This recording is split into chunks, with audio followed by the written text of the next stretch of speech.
Fast, accurate आणि professional काम करायचं असेल तर हा फॉर्म्युला पार्ट 2 व्हिडिओ फक्त तुमच्यासाठीच आहे. या अगोदर आपण पार्ट 1 अपलोड केले आहे, तर आजचा हा आपला सेकंड पार्ट आहे. चला तर व्हिडिओला सुरुवात करूया. आपला पहिला फॉर्म्युला आहे त्याच्यामध्ये सम इफ हा फॉर्म्युला बघणार आहे आपण त्याच्यामध्ये. तर सम इफ अगोदर आपण हा समचा फॉर्म्युला बघितला. सम मध्ये काय करतो तो की जेवढा वेळ सरसकट काय करतो त्याच्यामध्ये टोटल काढतो. पण सम इफ म्हणजे काय, एक आपल्याला एक पर्टिक्युलर कंडिशन लागते. समजा उदाहरणार्थ मला काय करायचंय, एक्सेल मध्ये टोटल किती फेस स्पीड झालेली, टॅलीची किती फेस स्पीड झालेली ते आपल्याला बघायचे. जर मॅन्युअली करायला गेलं तर फार वेळ लागेल. तर आपण हा सम इफचा फॉर्म्युला यूज करू शकतो. त्यासाठी काय करणार आपण इथं सम इफचा फॉर्म्युला लावणार इक्वल सम इफ, याच्यानंतर रेंज. म्हणजे कोणती रेंज आहे आपली, तर ही रेंज आपली ई आहे. पूर्ण रेंज आपण सिलेक्ट करून घेणार.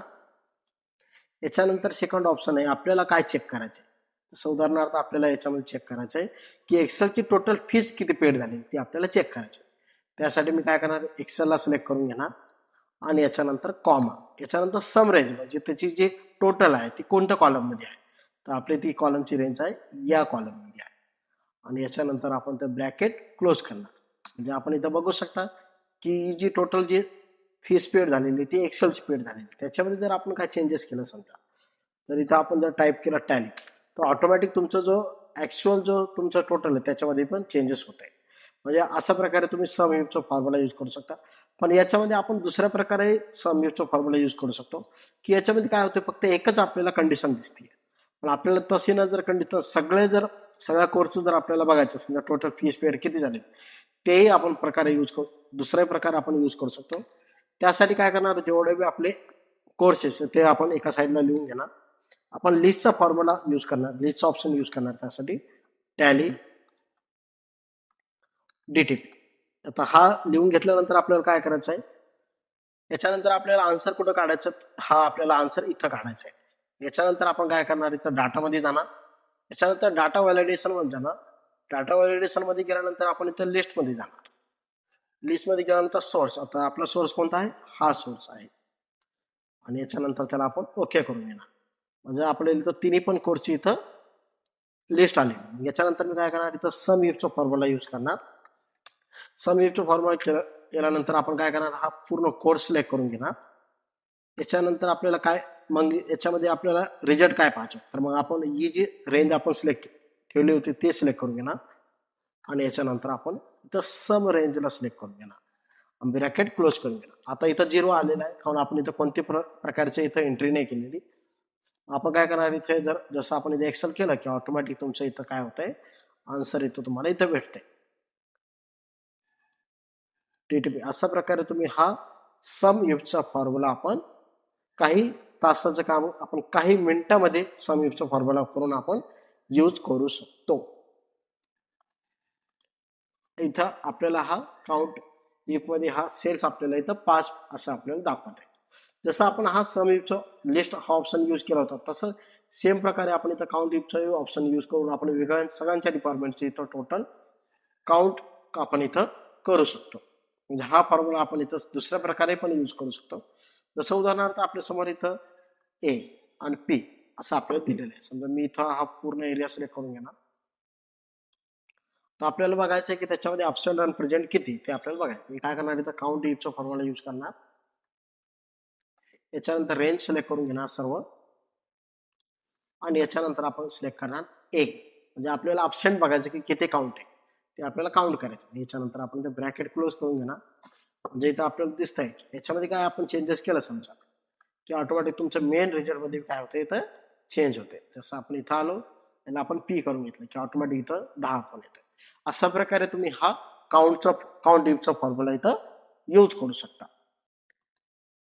याच्यानंतर पुढचा फॉर्म्युला आहे ट्रिम.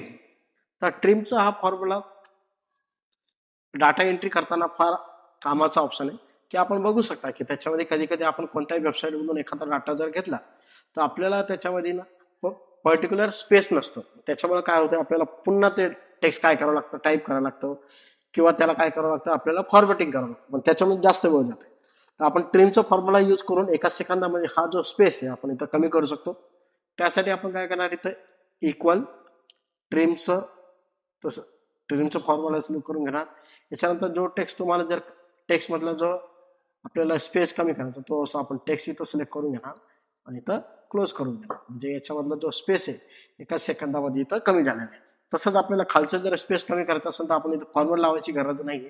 त्यासाठी आपण काय करणार हा जो ऑप्शन दिसतो त्याला आपण खाली ड्रॅग करून घेणार. म्हणजे अशा प्रकारे तुम्ही हा ट्रिमचा फॉर्म्युला यूज करून अनवॉन्टेड जो स्पेस आहे तो तुम्ही इथं कमी करू शकता. याच्यानंतर पुढचा फॉर्म्युला आहे लेन. की लेन त्याच्यामध्ये आपल्याला काय करायचं की टेक्स्ट आहे तर या टेक्स्टचं आपल्याला त्याच्यामध्ये चेक करायचं की त्याच्यामध्ये किती अल्फाबेट आहे किंवा किती अल्फाबेट त्याच्यामध्ये यूज केलेले. जसं आपण इथं बघितलं गेलं तर आता हा याच्यामध्ये आपण एक एक्झाम्पल घेऊ की इथं वेगवेगळे दिलेले समजा. मग आपण काय करणार इथं लेनचा फॉर्म्युला यूज करणार इथं लेन आणि हा टेक्स्ट सिलेक्ट केल्यानंतर आपण इथं सिलेक्ट करून घेणार. म्हणजे या टेक्स्टमध्ये 13 अल्फाबेट आहे. हा काय करतो ते स्पेस पण त्याच्यामध्ये काउंट करतो. त्याच्यामुळे जर आपण स्पेस जर इथं मायनस जर केला किंवा ऑटोमॅटिक इथं मायनस पण होते. म्हणजे याच्यामध्ये आपण जर एखादा दुसरा फॉर्म्युला लावला समजा आपण इथं तेजस हा नाव टाकला ऑटोमॅटिक तो काय करतो या जेवढा बी टेक्स्ट आहे त्याच्यामधला तो काउंट इथं आपलं लेन हा आपल्याला काउंट करत असतो त्याच्यामध्ये. अशा प्रकारे तुम्ही हा लेनचा फॉर्म्युला इथं यूज करू शकता. त्याच्यानंतर एक शेवटचा फॉर्म्युला आहे महत्वपूर्ण फॉर्म्युला आहे रँक.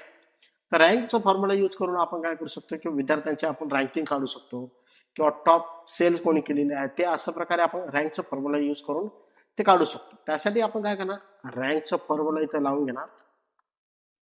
आपल्याला इथं रँक ॲव्हरेज हा कोणता पण ऑप्शन नाही सिलेक्ट करायचा आपल्याला थर्ड ऑप्शन सिलेक्ट करायचा आहे. याच्यानंतर फर्स्ट नंबर आपण सिलेक्ट करून घेणार.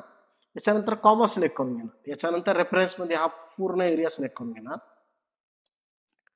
आणि याच्यानंतर आपण कीबोर्डमध्ये प्रेस करणार F4 याच्यासाठी की आपल्याला हे जो सेल आहे ते आपल्याला लॉक करायची. त्याच्यानंतर आपण कॉमा दाबणार आणि जो तो डेसिडिंग जो ऑप्शन दिसतोय त्याला आपण सिलेक्ट करून घेणार आणि इथं त्याला क्लोज करून घेणार. आणि याच्यानंतर आपण हा जो फॉर्म्युला दिसतोय त्याला आपण खाली ड्रॅग करून घेणार. म्हणजे या प्रकारे तो काय करतोय इथं आपल्याला त्याचे रँक दिलेली आहे. समजा याच्यामध्ये काय आपण चेंजेस केलं समजा तर ऑटोमॅटिक तुमची रँक काय होते चेंज होते. समजा हा जी रेंज आहे तर 9 नंबरची रेंज समजा याला मला जर चेंजेस केला त्याच्यामध्ये की ऑटोमॅटिक तुमचे ते रँक इथं काय होते अपग्रेड होते. इथं आपला हा व्हिडिओ संपला आहे. व्हिडिओ जर युजफुल वाटत असेल आणि ही जर एक्सेलची सिरीज मिस नको असेल तर चॅनलला लाईक आणि शेअर करा आणि सबस्क्राईब करा. धन्यवाद.